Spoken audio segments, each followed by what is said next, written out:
মুহাম্মদ সাল্লাল্লাহু আলাইহি ওয়াসাল্লাম তিনি বললেন, বলো লা। এই লা এর অর্থ হলো না।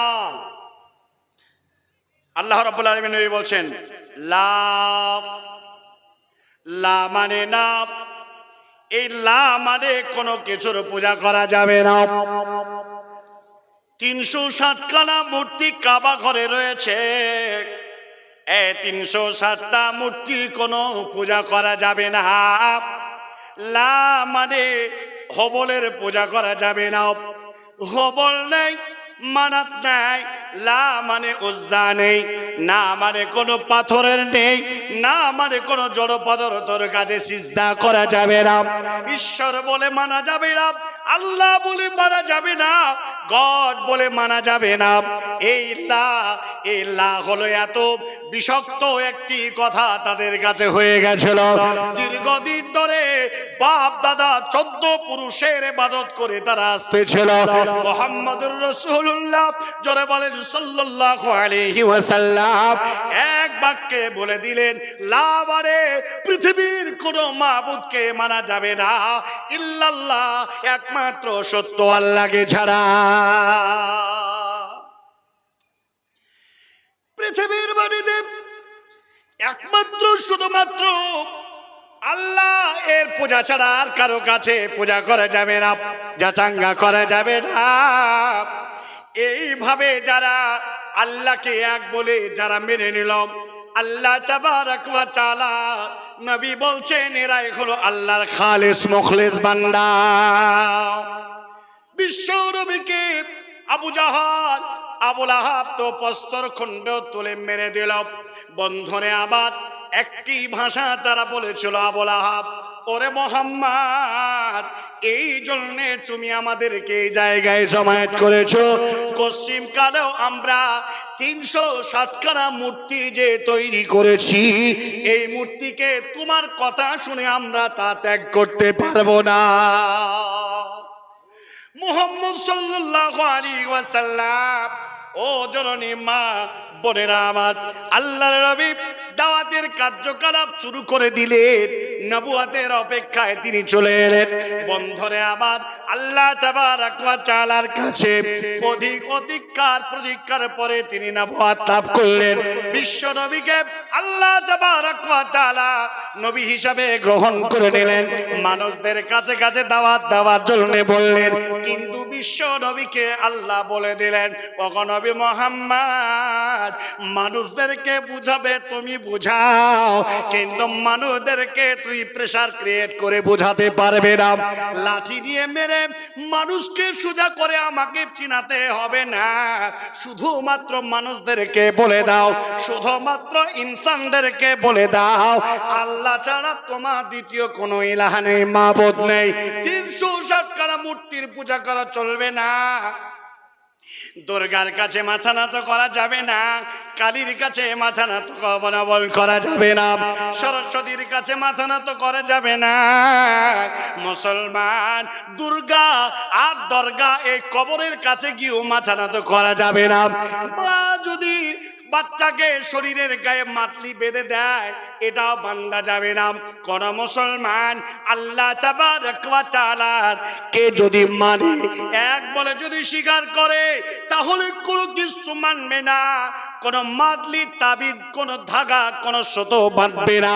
নিঃস্বার্থভাবে ইখলাসের সাথে পরিচয় দেবে, লা ইলাহা ইল্লাল্লাহ মুহাম্মাদুর রাসূলুল্লাহ। আল্লাহ তাবারক ওয়া তাআলা মুসলিম কাকে বলে তার ডেফিনেশন শিখিয়েছে কোরআন থেকে। আকসার মুসলমানদের মধ্যে এই রোগ, এই মারিজ, এই প্রবলেম রয়েছে। আল্লাহ তাবারক ওয়া তাআলা মুসলমান আমাদের বলে আখ্যায়িত করেছেন। আজকে সমাজে হানাফি, দেওবন্দি, ব্রেলি, আহলে হাদিস, মুতাজিলা, জাবরিয়া, কাদরিয়া, নকশবন্দিয়া, মারফতিয়া, আক্রোশী, ফুরফুরা, মাইজ ভান্ডারি, ওরে আল্লাহ, জাহামিয়া, আর কত কত মাযহাব আছে না নেই? কিন্তু আল্লাহ তাবারক ওয়া তাআলা এক বাক্যে বললেন, মুসলিম তো সেই যার নিজের হাসি, নিজের কান্না, নিজের দুঃখ, নিজের বেদনা যার কাছে সমর্পণ করেছেন তিনি কে? জোরে বলেন তিনি কে? আল্লাহ তাবারক ওয়া তাআলা। এখন আমরা এই আল্লাহ তাবারক ওয়া তাআলাকে বাদ দিয়ে যদি কোনো মানুষকে সন্তুষ্ট করি তাহলে মুশরিক। আল্লাহ তাবারক ওয়া তাআলাকে ছাড়া যদি কাউকে সিজদা দিই তাহলে আমি মুশরিক। এই লা ইলাহা ইল্লাল্লাহ মুহাম্মাদুর রাসূলুল্লাহ যে ব্যক্তি একবার হৃদয়ে গেঁথে নিয়ে বলে দিয়েছেন আর তার উপরে আপনি স্ট্রিক্টলি দাঁড়িয়ে থেকেছেন, জেনে রাখেন পৃথিবী ছাড়ার পরে আপনার স্থান জান্নাতুল ফেরদাউস। জোরে বলুন সুবহানাল্লাহ। হে গাজল ময়নাত্র এলাকার অধিবাসী, ভালো করে শুনে নেন, মুহাম্মদুর রাসূলুল্লাহ সাল্লাল্লাহু আলাইহি ওয়াসাল্লামের জামানার পূর্বের কথা বলি।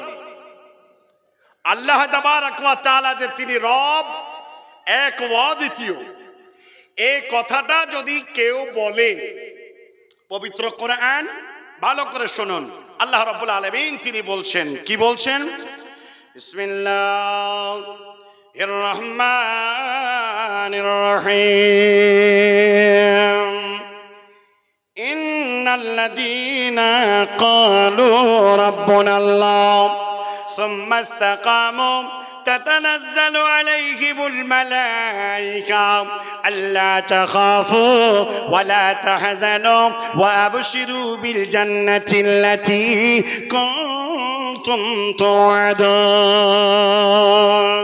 আল্লাহ তাবারক ওয়া তাআলা তিনি বলে দিয়েছেন, পৃথিবীর মাটিতে কোন ব্যক্তি যদি বলে ইন্নাল্লাযীনা ক্বালু রাব্বুনাল্লাহ, আমার রব আল্লাহ, আমার রিজিক দাতা আল্লাহ, আমার হায়াত দাতা আল্লাহ, আমার মওত দাতা আল্লাহ, আমার সম্মান দাতা আল্লাহ, আমার বেইজ্জত করনে वाला আল্লাহ, আল্লাহ তাআলা ছাড়া পৃথিবীর কোন ইলাহকে আমি মানি না।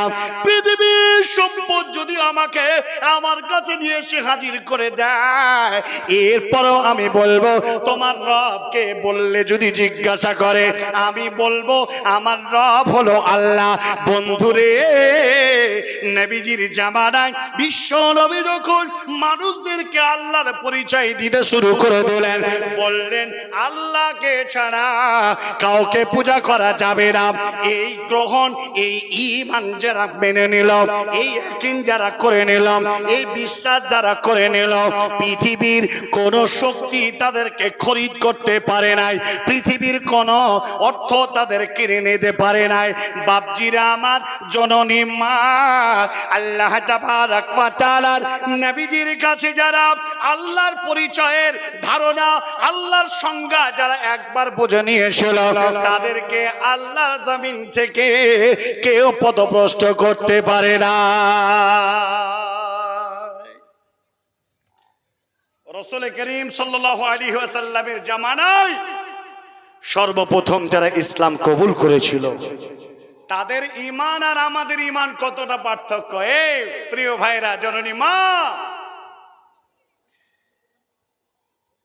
আব্দুল্লাহ বিন হুযাফা রাদিয়াল্লাহু তাআলা আনহু রাসূলের একজন বিখ্যাত সাহাবী ছিলেন। তৎকালীন পিরিয়ডের বাদশা তাকে বলেছিল মুহাম্মদের ধর্মকে তুমি ছেড়ে দাও। মুহাম্মদ একটা পাগল, মাজনুন, দেওয়ানা, মুহাম্মদের কথা তোমরা শোনো না। আবু জাহাল, আবু লাহাব, উতবা, শাইবা তৎসহ এই ধরনের সন্ত্রাসী ব্যক্তিরা নবীজির কথাকে শ্রবণ করা থেকে মানুষদেরকে বঞ্চিত করার হাজার উপায় তারা, হাজারো ফন্দি তারা তৈরি করেছিল।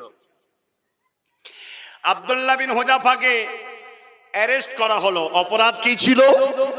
ইসলাম কবুল করা। অপরাধ কি ছিল? আল্লাহর উপরে ঈমান আনা। অপরাধ কি ছিল? মুহাম্মদ সাল্লাল্লাহু আলাইহি ওয়াসাল্লামকে আল্লাহর শেষ রাসূল বলে মেনে নেওয়া। বাদশা বলছে, আব্দুল্লাহ বিন হুযাফা, মুহাম্মদকে ছেড়ে দাও, ত্যাগ করে দাও, মুহাম্মদের আল্লাহকে ছেড়ে দাও। লাত, উজ্জা, হবল, মানাত 360টা মূর্তি কাবাতে রয়েছে, একে তোমাদের স্রষ্টা বলে তুমি মেনে নাও। আব্দুল্লাহ বিন হুযাফা বলেছিলেন, আমি অজ্ঞাত স্বরে ইসলাম কবুল করেছি তা নয়, আল্লাহর পরিচয় জেনে বুঝে আমি আল্লাহর উপরে ঈমান এনেছি, মুহাম্মদকে শেষ রাসূল বলে মেনেছি জেনে বুঝে, অতএব পৃথিবীর কোনো শক্তি আমাকে কিনে নিতে পারবে না। ক্ষমতার শীর্ষে যখন যে থাকে মানুষকে প্রেসার ক্রিয়েট করে সে ধর্মের দিকে নিয়ে আসার চেষ্টা করে। ভাইরা আমার, বন্ধুরে আমার, আজকে ভারতবর্ষের মুসলমানদের ঈমানকে কেড়ে নেওয়ার জন্য আজকে মডারেট আলেম বানিয়ে দিয়েছে। আজকে মুসলমানদেরকে খরিদ করে নেওয়ার জন্য দুনিয়ার অর্থ দিয়ে তাদেরকে শিরকিয়াতমূলক কাজের সঙ্গে তাদেরকে ডুবিয়ে দিয়েছে। এদেরকে অর্থ দিয়ে এদের ঈমানকে কেড়ে দিয়ে মুসলিম থেকে তাদেরকে খারিজ করে দিয়েছে। পৃথিবীর মানুষের সবচাইতে বড় হাতিয়ার কি? পৃথিবীর মাঝে সবচাইতে মানুষের বড় হাতিয়ার হলো ঈমানি জজবা। যার হৃদয়ে ঈমান নেই তার পৃথিবীতে আর কোনো অস্তিত্ব নেই। আব্দুল্লাহ বিন হুযাফাকে বলছেন, ও আব্দুল্লাহ বিন হুযাফা, এখন তোমার সামনে তেল গরম করা হবে ডেকচিতে, কড়াইয়ে, আর এই তেলের মধ্যে তোমাকে পুড়িয়ে মারা হবে। এরে আব্দুল্লাহ, তুমি শুনে নাও, তুমি ফিরে এসো তোমার বাপ দাদা কাবলা আওয়ালিন এদের ধর্মের দিকে ফিরে এসো। হযরতে আব্দুল্লাহ বিন হুযাফা কোনো মতে রাজি হলেন না। তেল গরম হয়ে গেল, চড়বড় চড়বড় করে তেল ফুটতে আছে। আব্দুল্লাহ বিন হুযাফাকে দাঁড় করিয়ে রেখেছে। ওখানে একটা মুসলমান কয়েদিকে ধরে নেওয়া হলো, সঙ্গে সঙ্গে তেলে ফেলে দেওয়া হলো। কয়েক মুহূর্তের মধ্যে মুসলমান শহীদ হয়ে গেল। অপরাধ কি ছিল রে? অপরাধ ছিল আল্লাহর পূজা করা, আল্লাহর উপরে ঈমান আনা, মুহাম্মদকে শেষ রাসূল বলে মেনে নেওয়া। আব্দুল্লাহ বিন হুযাফার পালিয়ে এসে গেল। আব্দুল্লাহ বিন হুযাফাকে তেলে ফেলে দেওয়া হবে। বলছেন, ও আব্দুল্লাহ, ফিরে এসো, ফিরে এসো। আব্দুল্লাহ বিন হুযাফা ফিরে আসতে চাইলেন না। তিনি বললেন, ও বাচ্চা, তুমি শুনে নাও, আমি মরণকে ভয় করি না। পৃথিবীর মাটিতে যদি কাউকে আমি ভয় করি, একমাত্র আল্লাহ তাবারাক ওয়া তাআলাকে করি। অতএব শুনে নাও, শুনে নাও, আমার শরীরে যতগুলো লোম আছে ততগুলো আব্দুল্লাহ এই আল্লাহর জমিনে বিশ্ব নবীর সঙ্গে আছে। এ বাচ্চা শুনে নাও, আমাকে কোনো ভয় দেখায় না। এই ছিল তাদের ঈমান, এই ছিল তাদের ঈমানের বাহুবল। আজ সারা পৃথিবীতে নাম মুসলমান, নাম আব্দুল্লাহ, আব্দুল সত্তার, আব্দুর রহমান, অথচ এক ওয়াক্ত সালাত আদায় করে না। অধিকাংশ পরিবারে ছেলে মেয়ে নামাজ আদায় করে না। আর ঈদ আসলে তাদের কেনাকাটা, তাদের যা আনন্দ উৎসব, মনে হয় যে ঈদের আনন্দ এদের ঘরেই আছে, আর কারো ঘরে নাই। প্রিয় ভাই, জননী মা, বোন, আজ আমি একটি কথা আপনার কাছে বলতে এসেছি। আসেন, আল্লাহ তাবারাক ওয়া তাআলা পবিত্র কোরআনুল কারীমের মধ্যে বলেছেন, এই পার্থিব জগৎটাকে আপনাকে এমন ভাবে তুচ্ছ মনে করতে হবে। রাসূলুল্লাহ সাল্লাল্লাহু আলাইহি ওয়াসাল্লাম বললেন, যারা মুসলিম, যারা মুমিন, যারা মুত্তাকি, আর এদের জন্য গোটা দুনিয়াটা হবে জেলখানা। আর মুত্তাকি লোকেদের জন্য হবে দুনিয়া জেলখানা, আর কাফিরদের জন্য হবে এই দুনিয়া জান্নাত। তার কারণ হলো আল্লাহ তাবারাক ওয়া তাআলা তিনি বলে দিয়েছেন, মুসলমানদের, মুমিনদের হৃদয়ের যে ঈমান, ঈমানের যে নূর, যে হিদায়াত যাদের হৃদয়ে রয়েছে, এটার সঙ্গে আল্লাহর একটা গভীর একটা সম্পর্ক আছে। অন্যায় কাজ করতে গেলে বাধা পড়বে, অন্যায়ের দিকে যেতে গেলে বাধা পড়বে। এজন্য রাসূলুল্লাহ সাল্লাল্লাহু আলাইহি ওয়াসাল্লাম তিনি একটি উদাহরণ দিয়েছেন হাদিস শরীফের মধ্যে। মুত্তাকি লোকেদের উদাহরণ কি, মুমিন লোকেদের উদাহরণ কি? আল্লাহ রাব্বুল আলামিন, রাসূল তিনি বলছেন, লা ইয়াজুলু ইলা আখিয়াতিহি। একজন মুসলমানের উদাহরণ, একজন মুমিন লোকের উদাহরণ হলো এটাই, একটা ঘোড়া বা একটা গরু বা বকরিকে দড়িতে যদি খুঁটোয় বেঁধে দেওয়া হয়, চাটিয়াল ময়দানে চড়তে থাকে, চতুর্দিকে ফসল, ফাঁকা জায়গায় তাকে চরণে করার জন্য বেঁধে দেওয়া হয়েছে।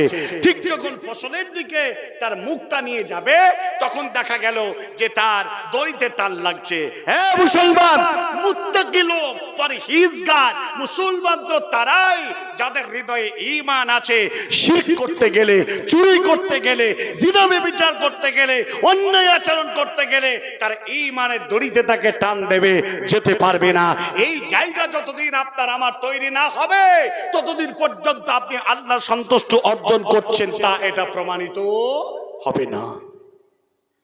আল্লাহ রাব্বুল আলামিন পবিত্র কুরআন সূরা নাম্বার 6 সূরা আল আনাম আয়াত নাম্বার 162 তে আল্লাহ বলছেন, খুব ভালো করে মন দিয়ে শোনার চেষ্টা করেন। কোরআন হাদিসের বাইরে আমি একটা কথা বলা অভ্যাস নেই।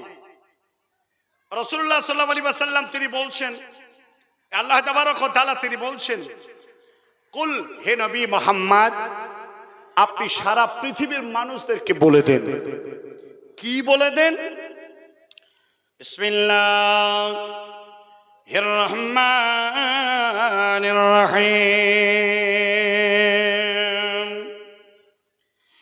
কুল, আল্লাহ বলছেন, ও নবী গো, আপনি বলে দেন, বলে দেন, বলে দিন, ইন্নাস সালাতি, আমার নামাজ, ওয়া নুসুকি, এবং আমার কুরবানি, ওয়া হায়াতি, ওয়া মামাতি, ওয়া মাহইয়া, পৃথিবীতে বেঁচে থাকা, ওয়া মামাতি লিল্লাহি রাব্বিল আলামিন, সবটা হবে আল্লাহর জন্য।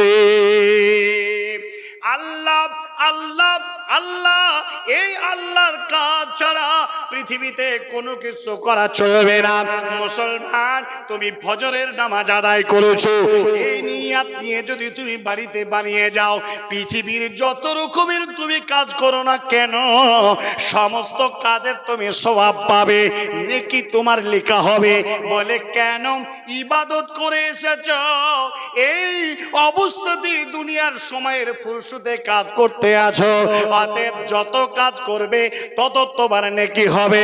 বন্ধুরে আমার, আল্লাহ তাবারক ওয়া তাআলার জমিনে আজ যে মুসলমানদের অবস্থা দেখা যায়, কেন মুসলমানরা মার খেতে আছে, কেন মুসলমানরা লাঠি ঝাঁটা খেতে আছে, কেন মুসলমানরা আল্লাহ তাবারক ওয়া তাআলা এত দোয়া করছে সারা পৃথিবীর মুসলমানরা, তাদের কেন দোয়া কবুল হয় না?